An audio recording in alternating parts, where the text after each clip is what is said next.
Hola, bienvenidos a un nuevo programa de Tribuna Profesional, el programa producido por FEPUT que ponemos en su pantalla todas las semanas. En este caso hoy estamos con el doctor Martín Cirombra, que es biólogo, es docente, es investigador de la Facultad de Ciencias Naturales de la Universidad Nacional de Tucumán y está a cargo de la Cátedra Ecología General. Y hoy un tema importantísimo que tiene que ver con los bosques, estos bosques que vamos perdiendo y que sabemos que en parte del mundo también está ocurriendo esta misma problemática y que tenemos entre todos que tratar de salvar a nuestros maravillosos bosques. Así que estamos conversando con el doctor Cirombra, le damos la bienvenida. Bueno, Martín, a ver, ¿qué está pasando con el estado de los bosques en general en Tucumán, de la superficie boscosa? Sí, es todo un tema, Silvia. La verdad que es mucho más que interesante y sobre todo es muy interesante el tema de qué es lo que podemos hacer todos nosotros para mejorar la situación actual de los bosques, ¿sí? Porque bueno, yo les voy a ir comentando cuál es el estado actual y cómo se ha llegado a la situación esta, digamos, de deterioro y de fragmentación de los bosques y de pérdida de funcionalidad en todo ¿Y sentido. qué dicen nuestros mapas satelitales y lo que se ve en los últimos 15 o 20 años en Argentina y Y sobre todo bueno, en Tucumán? claro. Como podemos ver por ahí en algunas imágenes, si observamos Tucumán desde el espacio, nos vamos a dar cuenta que tenemos una mancha verde en la parte central de la provincia, asentada sobre la ladera de las sierras, que es donde están actualmente nuestros bosques, es lo único que nos queda. Si nos acercamos un poquito más a la imagen y vemos una imagen satelital de mayor definición, vemos que todo lo que corresponde al este de Tucumán ha sido reemplazado los bosques por cultivos de caña de azúcar, de cítricos y de soja actualmente, ¿no? Y un sector más cercano a Santiago del Estero muy árido, Y un ¿verdad? sector muy árido, pero que entiendo que ya están, por ejemplo, produciendo variedades tolerantes a la salinidad de caña de azúcar, entonces probablemente la frontera agrícola siga avanzando y con la tecnología va a seguir avanzando. El ¿Y qué asunto peligro es, tiene ese que ver? Porque los bosques son arrasados, uno ve de pronto la tala de bosques, no solamente acá, lo hemos visto en Salta, en otras provincias, sí, y sí, por supuesto, esos bosques ya están están perdidos, degradados. están degradados. Sí, en realidad todavía tenemos esperanza de que se pueda recuperar y tenemos la particularidad de nuestro ambiente, sobre todo las yungas, que es la parte más húmeda de nuestra selva, que es donde se genera el agua que consumimos, tanto en las ciudades como para riego en los campos de cultivos, y es el motor que nos lleva a preservar esos bosques, porque sin agua no vamos a llegar a ningún lado. Incluso eso es agua superficial a través de ríos, embalses y demás, y que genera también los ríos subterráneos, que son los que abastecen los pozos más allá de las selvas, ¿no? El tema es que esa selva húmeda principalmente está rodeada de ambientes áridos. Entonces, si nosotros perdemos esa esponja, esa cobertura vegetal que provoca lluvias y que genera este beneficio que es el agua, que no lo sabemos valorar porque nosotros abrimos un grifo y sale agua y parece que viniera sola y Y es un milagro todo eso. tiene todo, claro, un proceso, tiene todo un costo, tiene toda una dedicación, tiene gente trabajando atrás de eso y nosotros no, hasta por ahí nos cuesta arreglar un caño de agua que pierde agua, no lo queremos hacer porque cobra caro el plomero, no sé qué, y son miles de litros que perdemos y que a veces quizás ojalá no nos toque, pero nos vamos a dar cuenta quizás tarde de lo que es del valor de ese recurso agua más ¿Y bien. qué se puede hacer? ¿Qué dicen ustedes los biólogos, los que estudian de lo que está pasando sobre los avances de la frontera agrícola y esta deforestación que está provocando problemas en el clima, en una serie de Sí, sí. fenómenos, En ¿no? realidad, hoy, por ejemplo, se reporta desde la ciencia que uno de los principales motores de cambio en estas estructuras boscosas, sobre todo, es el cambio de uso del suelo, que es lo que les comentaba hace rato del tema de avance de frontera agrícola, ¿sí? Eso trae asociado un montón de cambios como el cambio climático e incluso esa modificación de bosque y esa simplificación, porque estamos pasando de un bosque que tiene una estructura de árboles, arbustos, hierbas y otras plantas y aves y todo un componente Flora y fauna, maravilloso. flora y fauna asociada, todo eso se simplifica a un solo cultivo o a dos cultivos. Entonces perdemos biodiversidad y perdemos servicios que, por ejemplo, puede ser la producción de polinizadores que tenga un bosque y que nos ayude a nuestros cultivos a que sean más productivos exactamente. Entonces, simplificamos todo y no nos damos cuenta. Entonces, por ahí nos acusan a los biólogos que somos los verdes, los que siempre ponemos trabas en el camino y en realidad lo que tratamos de hacer ahora, por ejemplo, desde la ecología, es buscar alternativas para restaurar lo que se ha perdido. La restauración ecológica, que así se la conoce, es restaurar ese bosque pensando cómo habrá sido antes si es que no tenemos referencia, que es lo que hoy nos pasa en la llanura tucumana. No sabemos exactamente qué especies vegetales habría de árboles y arbustos principalmente, porque se perdieron antes que haya registros. Entonces tenemos alguna idea, pero no muy certera. ¿Y qué pasa con los programas de reforestaciones? Que en un momento dado uno los ha visto, inclusive en la zona de Tafí del Valle, Los Pinares y todo eso, pero de todas formas, quiero decir que en otras partes del país hay todo un sistema de reforestación. Es verdad, son árboles que crecen más rápidos que otros necesitan 50 años, por supuesto, ¿no? Claro, pero claro. ¿qué pasa con eso de la reforestación? Que sería muy interesante. Algo interesante y que es a nivel mundial, que es lo que está pasando. Bueno, Argentina firmó todos los convenios relacionados a medio ambiente, así que no le queda otra que poner en práctica todo lo que firma, porque es a nivel Cancillería, a nivel supraestado. A partir de eso nace la Ley de Bosques. Viene demorada desde el año 2010, recién está como empezando a implementarse y seguimos queriendo tratar de implementarla, pero con muchas trabas, muchas demoras. Bueno, todo es como todo proceso apoyado en una legislación, evidentemente se va a demorar. Mientras tanto, podemos seguir perdiendo cantidad de bosques y hectáreas. Pero más allá de esta Ley Nacional Sí. de Bosques y todo eso, ¿qué cosas tiene la provincia como para proteger, digamos, los bosques, los que nos están quedando en Tucumán, por ejemplo? Y la Ley de Bosque está hecha para proteger justamente uno de los recursos principales, que es el agua y las especies nativas. Entonces está muy bien pensada porque en realidad quiere proteger lo poco que nos queda y mejorar lo que se pueda mejorar dentro de los sistemas productivos. Que por ejemplo, yo les puedo decir, si tenemos un ingenio que tiene una superficie X de caña de azúcar, pero no toda esa superficie que ha sido desmontada hoy está productiva. Muchas veces abandonada porque tiene salitre, porque tiene una napa de agua alta, entonces no crece la caña bien. Y esos lugares que van quedando como abandonados pueden ser utilizados para plantar nuevos bosques. Entonces ahí nosotros como provincia deberíamos ser más inteligentes en ese caso y pensar, bueno, busquemos qué lugares ya no son productivos o que han sido abandonados y que se pueda plantar bosque, porque como charlábamos hace un momento, en Tucumán crece las plantas. No hay una limitante tan marcada como para que no crezcan los bosques. Tenemos que cuidarlos un poquito, que no se quemen, que no se hielen, asistirlos en las primeras etapas. Pero que no los rompan, que no los quemen, pues cuidados básicos que se lo hacen. Y esto se hace en todo el mundo, no es una idea mía, una locura, como digamos. Todos los países están tratando de recuperar bosques porque les conviene estratégicamente. Pero de todas maneras, cuando uno ve la quema de bosque, como ocurrió, por ejemplo, en Córdoba el año pasado, el anteaño, o como ocurrió en Bariloche, como ocurrió en Chile, o en cualquier lugar del mundo que uno que ve el fuego arrasando millones de hectáreas, Sí. y yo veo un árbol y veo una cosa tan hermosa, viviente, que nos da sombra, que nos da tantas cosas, ¿no? Frutos, de lo que fuere. Sí, provee madera, fruto, material para teñir, lo que fuere. Y el problema del fuego, papel y la caña también provee papel, que es lo más interesante. Podemos reemplazar el papel de los árboles por el papel de caña de azúcar que tenemos. Pero fíjate que es curioso que donde está el hombre hay fuego, mayormente. Entonces como que se está viendo que siempre va asociado al avance de las urbanizaciones, a nuevos intentos de deforestar y quemar una parcela para decir ahora ya está quemada, ya no es bosque, la podemos transformar para darle otro uso a ese suelo. Y yo creo que es fundamental en este momento para poder implementar bien la ley de bosques, trabajar mucho en educación ambiental, ¿no? Y desde los primeros cursos, cosa de que los niños ya en los grados inferiores vayan entendiendo, porque no es fácil darse cuenta cuál es el rol del bosque, como siempre demora, nosotros no lo vemos, por ahí lo plantamos y después no volvemos más o no sé qué.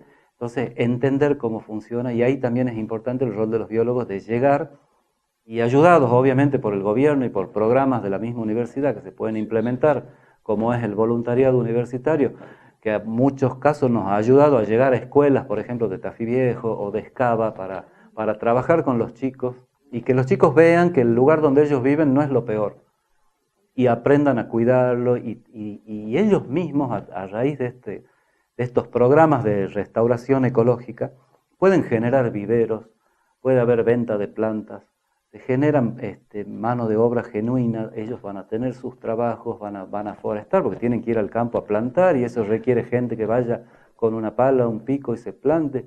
Incluso hoy en día se utilizan mucho unos geles para que la planta no se seque, entonces ese gel se lo incorpora al suelo y la mantiene húmeda durante 8 o 10 meses, y no hace falta ir a regar, que te alivia mucho el trabajo de mantenimiento. Hay un montón de estrategias que ayudan a mantener los bosques. Inclusive yo tengo entendido que hubo un programa hermoso también con las huertas familiares, porque a lo mejor uno aprende y le enseña a un niño tirando una semilla, haciendo una pequeña huertita, cómo nació un zapallo, cómo nació una plantita de choclo, qué sé yo, el tomatito, lo que fuera, y ese niño ve la maravilla de crecer esa plantita, que el día de mañana será, en vez de una plantita, que él plantará un árbol, y ese árbol será su sombra. Sí. Incluso los árboles tienen la particularidad que nos generan en el ser humano como un sentido de pertenencia, ¿no? Desde la parte filosófica, psicológica. Entonces decir, bueno, che, yo pertenezco acá, puede ser, lo cuidemos, tratemos de que y a veces no hace falta sacar todo. Ciudades que tienen características por su arbolado, Mendoza, San Luis, claro. Nosotros mismos con los naranjos, con los tarcos, es famoso Tucumán con los tarcos en flor. El otro día veía, bueno, yo tengo una cuenta en Facebook y gente de todo el mundo que escribe y sube sus fotos y sus comentarios. Y en el jardín de la universidad, en el jardín botánico de la Universidad de Coimbra en Portugal, el ejemplar del mes, ¿quién era? El tarco nuestro. Florecido, con frutos, lleno de comentarios, que el color, que la forma, que es sudamericano. Y acá lo maltratamos y lo tenemos a mal traer a los. Y otro tema que también hay que tomar conciencia, decirle a las empresas constructoras o a la gente que construye sus propias casas, que el arbolito, bueno, mala suerte si nos tocó el que frente al garage que construir, pero dentro de todo, estamos viendo ahora de preservación de muchos ejemplares hermosos frente a edificios grandes. En Buenos Aires uno ve edificios de departamento y los árboles que van hasta el cuarto, quinto piso, y sin embargo están preservados, se corta la copa, se hace un manejo para que los cables, las luces, pero se cuidan. Yo digo, la gente en Tucumán tiene calles tradicionales como la San Luis, todo el mundo quiere estacionar en el verano en la calle San Luis, porque es el único lugar que tiene sombra. Entonces, una ciudad despoblada de eso que se llama el Jardín de la República, hoy está... Estamos dando mal ejemplo. Damos mal ejemplo. Vamos a hacer una pausa y seguimos a contarle qué podemos hacer, qué perspectivas podemos hacer de restauración. Vamos a hablar un poco del sistema hídrico maravilloso que tiene Tucumán, que converge en el frontal, todo eso enseguida con el doctor Martín Cirombra, aquí en Tribuna Profesional.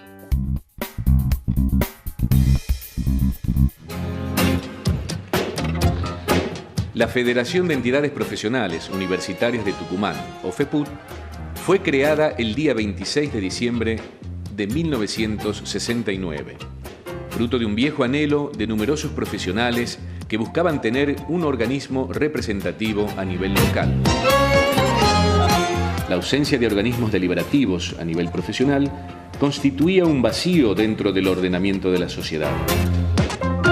Con el objetivo fundamental de mancomunar la acción y fuerza de los profesionales en el análisis y solución de los múltiples problemas de la comunidad, nació FEPUT.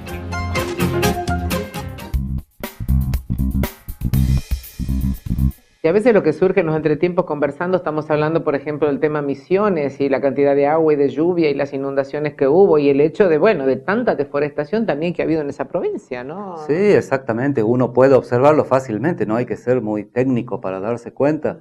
Entrando en Google, ver lo que es la provincia de Misiones forestada, verde, que se nota una cobertura boscosa y todo a la vuelta, partes de Brasil y Paraguay totalmente desmontadas y ese suelo rojo termina siendo lavado por la creciente de los ríos y es el color que veíamos en el agua, en las cataratas, y ese volumen de agua excepcional que ingresó, que apenas pudo ser contenido en esa parte por la geografía misma del río, e incluso nos damos cuenta que al perder ese colchón boscoso, perdemos la esponja que absorbe agua. Entonces, todos esos litros de agua extra terminan en las cuencas y se termina sedimentando y hacemos toda una modificación que en realidad atenta contra la seguridad nuestra, porque esos embalses, todo lo que de ahí deriva, va perdiendo su vida útil.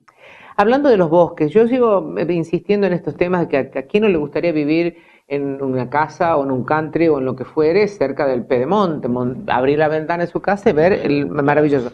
Pero yo, cuanto más avancemos sobre la montaña, peor nos irá a futuro. Tal vez no en los 10, 15, 20 años, pero tarde o temprano la montaña lavada. Porque claro, el bosque es el que va frenando el agua, la bajada del agua, la velocidad que viene. El bosque genera ese efecto esponja que absorbe el impacto de una gran lluvia. Y ya está probado, ya no es, digamos, una cuestión de la ciencia nada más. Cada tantos años ocurre una lluvia excepcional. Y una ¿Cuándo va a ser? No se sabe. Y aludes que en muchas y partes eso del trae mundo aparejado problemas muy asociados serios. Y la pendiente de la sierra es- nuestra es muy inclinado el suelo, entonces si llega a Ahora, haber una lluvia fuerte, vamos a tener problemas. Ahora, nosotros tenemos un sistema hídrico muy interesante. Uno ve el mapa de Tucumán y los ríos que convergen después en el dique frontal. Es un maravilloso sistema hídrico. De hecho, el expresidente Menem quería que fuera un canal con agua de los tucumanos para Rioja. Claro, es tanta el agua que produce nuestra selva de yungas que hoy no podemos entender cómo nos puede faltar agua.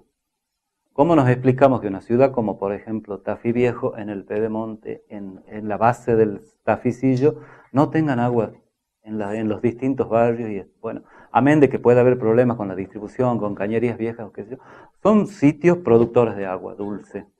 No puede faltar.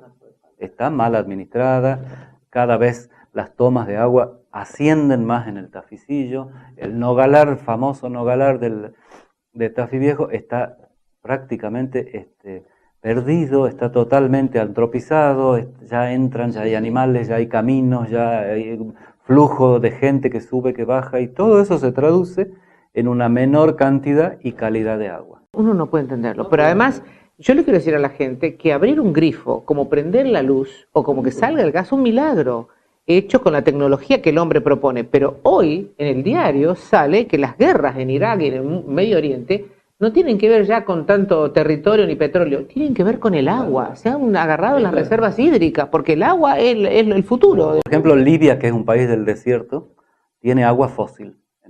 Además de petróleo, que ellos tiene agua en cámaras fósiles abajo, que es de donde ellos extraen mucha cantidad de agua. Es la base de la civilización. Siempre nos hemos asentado desde la era prehistórica cerca de ríos o de lugares que tenían agua porque nos ha permitido evolucionar, crecer, desarrollarnos y empezar a manejar lo que son los sistemas naturales.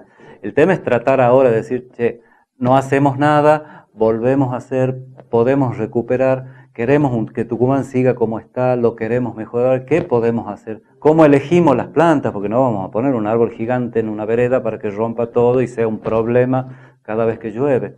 Hay un montón de especies nuestras, nativas, que tenemos acá todavía en San Javier, en todas las sierras, que podemos elegirlas, cultivarlas, domesticarlas, como se dice en los términos nuestros, y plantarlas en las calles para que tengamos la sombra que necesitamos tanto para caminar como para estacionar un auto y para tener una vida, una calidad de vida mejor. Porque en realidad la naturaleza te da calidad de vida de manera directa, nos guste o no nos guste, desde un contador hasta cualquier otra persona que trabaje y que por ahí no sepa nada de árboles, le gusta ver un fondo frondoso o tener una calle arbolada sin siquiera saber de qué planta se trate o sentir el canto de las aves que van y vienen.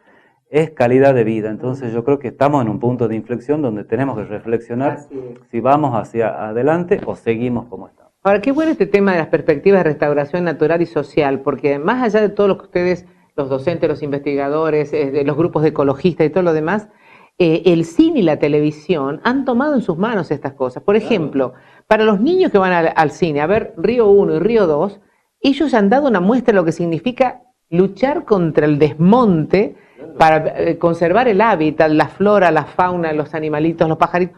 Contado como un cuento, le están diciendo a los niños, salvemos el mundo, salvemos el planeta. Porque a los niños es como que sienten un dolor, como que si uno, cuando se quiebra un árbol por una topadora o por una motosierra, ese ruido terrorífico de la motosierra, volteando árboles, vos decís, ¿para qué los voltean? No hace falta. Entonces, los niños están dando su ejemplo y nosotros lo deberíamos tomar y decir, bueno, demos una vuelta de tuerca y veamos, porque hoy en día, para producir vacas, por ejemplo, carne, leche y demás, no hace falta desmontar toda la propiedad y trabajar como se hizo históricamente. Hay sistemas que combinan árboles con pastos de una determinada manera, más o menos, lo que fuere. Colombia es un ejemplo en eso. He vivido varios años. Sí, y lo tienen en los sistemas silvopastoriles con una planta que acá en Tucumán se comporta como plaga, pero que ellos la manejan y las vacas la consumen como forraje. Y han logrado aumentar el rendimiento de leche, de kilos de carne por superficie y demás. E incluso tienen hasta unos escarabajos que ellos los cultivan porque son los que remueven el estiércol de las vacas y la vaca donde hay estiércol no va. Entonces cuando el bichito se lo lleva, ese bichito que no vale nada, que nosotros lo vemos y lo pisamos, en otros lados se le da un cierto sentido. No es tratar de ser más papista que el Papa, es tratar de entender cómo funciona un sistema natural, imitarlo y ponerlo en práctica. No es muy... Pero también tiene que ver con las propuestas que se hagan, digamos, a nivel países y todo este tema del cambio global, el tema de los pactos de Kioto, estas cosas maravillosas que de pronto algunos países ultra, digamos, las grandes potencias no lo firman.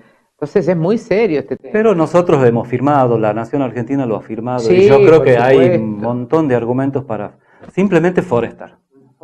Y de ahí empezar, y como el puntapié inicial, elegir bien los árboles, qué especie, tratar de poner nativas, porque las especies que traemos de otros lados a veces nos van a traer más problemas. Pero Martín, Hoy la Sierra de San Javier tiene un problema terrible con el ligustro, que es una planta que viene de China, que está Invasivo. desplazando a todo lo nativo, Invasivo. y hoy en día son bosques puros de ligustro, y no sabemos eso a dónde va. bueno, pero de todas maneras, la Facultad de Ciencias Naturales y el Instituto Miguel Lillo tienen hasta libros importantísimos Sí, sí, sobre sí. las especies en Tucumán de árboles que se pueden poner, con ir a consultar. Es tan hermoso, primero el lugar bellísimo de la facultad, segundo la buena predisposición de todos ustedes, los biólogos y los encargados de todo esto, decir, bueno, ¿qué puedo poner en mi fondo, en el country, en la calle? Porque ahora hay expertos acá. Es cuestión de canalizar recursos hacia la forestación. Desde el Estado, que puede apoyar, porque si solo no se puede hacer nada, digamos. Esto es una interdisciplina donde trabajan todas las...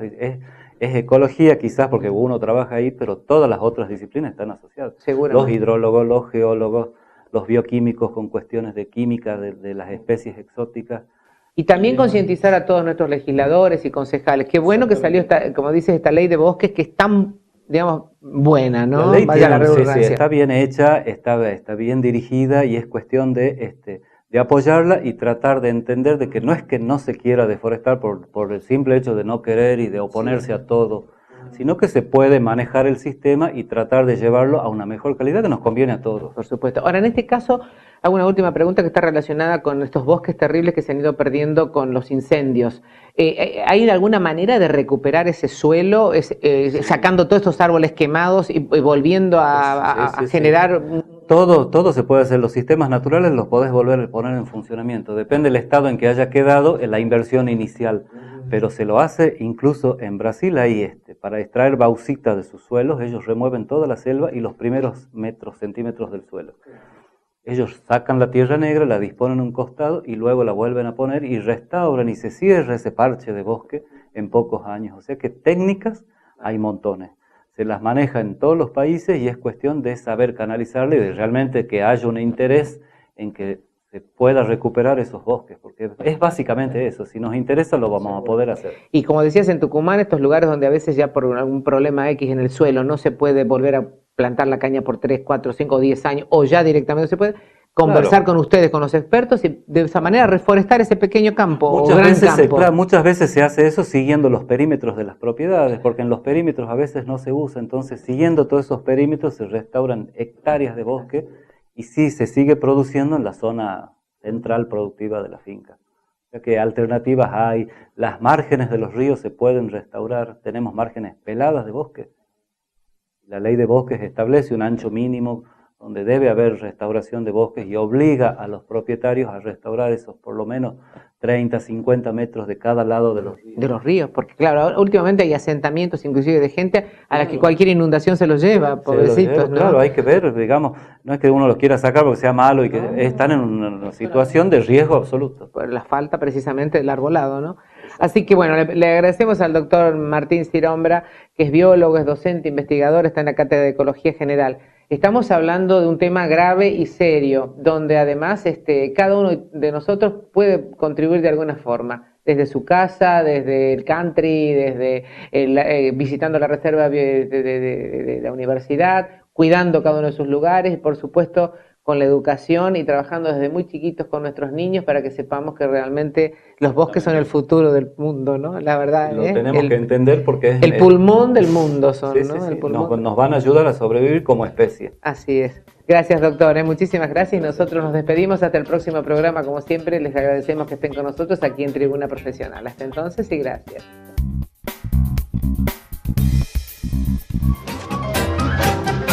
Inicialmente conformada por 13 entidades profesionales con estudios superiores, hoy cuenta con 21 colegios adheridos. Se acompañó a los profesionales en particular y a la sociedad en general en temas de gran interés, como los conflictos con los profesionales de la salud, las reformas constitucionales o el rescate del patrimonio arquitectónico. En la actualidad, cuenta con una sede renovada, un programa de televisión por cable, una página de internet, un barrio profesional, un centro de mediación, un ciclo de cine, un grupo de teatro y un coro. Los 21 colegios participan activamente en el quehacer de la sociedad. Hoy se lucha por la implementación de una ley de ética pública que regule a todas las personas que se desempeñen en la función pública en todos sus niveles y jerarquías en forma permanente, transitoria o en el carácter de suplente. FEPUT, más de 40 años defendiendo a los profesionales, más de 40 años acompañando a la universidad.